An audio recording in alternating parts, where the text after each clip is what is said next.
So I was on Hinge maybe about a year and a half ago, and I did meet and go out on some great dates with people on there.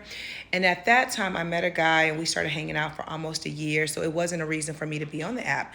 Then when things ended, I decided to not get back on the apps, and I will focus on meeting people organically when I was ready to go back outside. And I did meet some people. However, while I was away last week, just having conversation, I decided to get back on Hinge, but I would only do the paid version. And I will say, you get a different quality of people when people invest in things, and that's just how it is across the board. And so I had a date this past weekend that I told y'all about. I have a date on Wednesday, and I have several people that I'm in conversation with.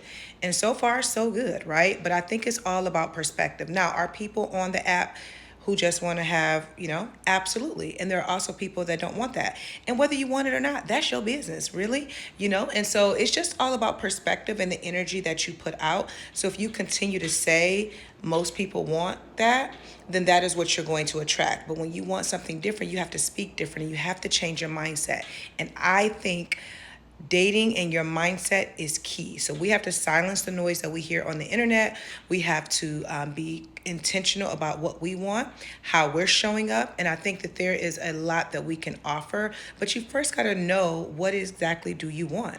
And then if that's not what you want, you get to communicate that and you get to move on. But there's nothing wrong that if that's all that they want, but also knowing what you want and then putting that energy out in the world. I hope that makes sense. I would love to hear your feedback. Don't forget to repost this because someone else may want to come in on this conversation around dating.